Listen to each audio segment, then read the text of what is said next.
weeks after Lottie appeared on the local media in a bid to find out who cruelly duct taped her.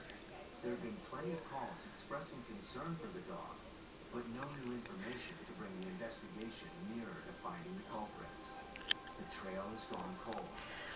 But Field Ops Manager Stacy DeBolt can guarantee nothing like this will ever happen to Lottie again.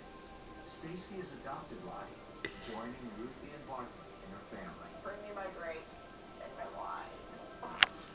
I knew from the very moment that she came into the hospital that she fit in with my crew, I was going to keep her. And she fit in the first day. She was just like part of the family.